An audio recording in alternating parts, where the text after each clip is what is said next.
প্রথমে তুমি তোমার মনকে জানো, তারপর তুমি সাফল্য সচেতনতা অর্জন করবে। সাফল্য সচেতন মন খুব দ্রুত এবং ফলপ্রসূভাবে কাজ করে। অনেক সৌভাগ্যশালী মানুষের ইন্টারভিউ নিতে গিয়ে আমি লক্ষ্য করেছি যে কত চমৎকারভাবে তাদের মন সাফল্যের দিকে কেন্দ্রীভূত ছিল।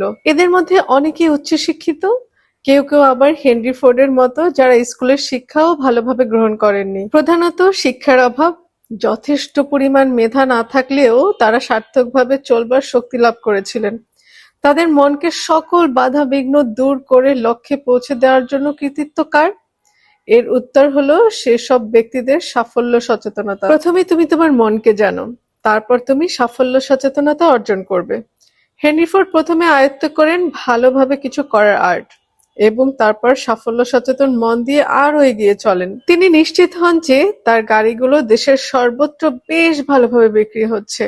অবশ্যই এর জন্য তার যথেষ্ট পরিমাণ মূলধনের দরকার ছিল। এর জন্য অবশ্য ব্যাংকাররাও টাকা ধার দেবার জন্য সব সময় তৈরি ছিল, কিন্তু তিনি তার কোম্পানির জন্য বাইরে থেকে আর্থিক সাহায্য নিতে চাননি। ডিস্ট্রিবিউটিং সংস্থা তৈরি করার সময় ফোর্ডের যোগ্য মন তাকে প্রয়োজনীয় মূলধন জোগাবার পথ দেখায়। প্রথমে তিনি ঠিক করেন তার তৈরি সকল গাড়িকে তিনি ডিস্ট্রিবিউটরদের মধ্যে বন্টন করবেন।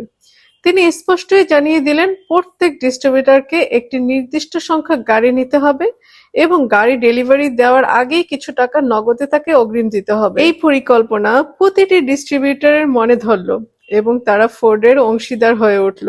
অবশ্য মূল নিয়ন্ত্রক ছিলেন মিস্টার ফোর্ড।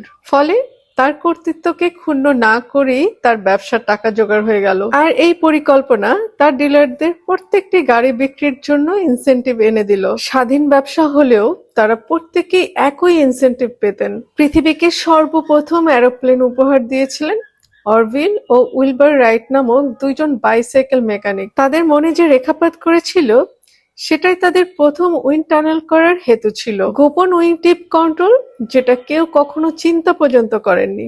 প্রথম ফ্লাইটেই যেটা অসম্ভব মনে করা হয়েছিল সেটাই প্রথমে তারা সম্ভব করে তুলেছিল।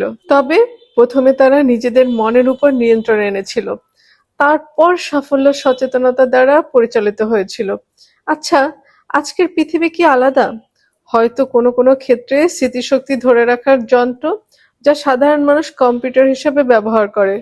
সাফল্য সচেতনতা কি ইতিমধ্যে মনে আলোড়ন ফেলেছে, নাকি অসাফল্যে পরিণত হয়েছে? তুমি যখন তোমার মনকে ভালোভাবে জানতে পারবে এবং নিজের মতো করে জীবনযাপন করতে পারবে, তখন তোমার অতীতের কোনো দুর্ভাগ্যজনক ঘটনা বা ব্যর্থতার চিহ্ন তুমি মুছে দিতে পারবে, যেমন করে কোনো টেপ রেকর্ডের বিষয়বস্তুকে অনায়াসে মুছে ফেলা যায়। নিত্য নতুন অভিজ্ঞতা এবং আরো উন্নতির দিকে এগিয়ে যেতে যেতে তুমি পুরোনো ব্যাপারগুলো সহজেই মন থেকে মুছে ফেলতে বা ভুলে যেতে পারবে। সাফল্য সচেতনতা এই বিষয়টা নিয়ে আরো আলোচনা করব আগামী পর্বে।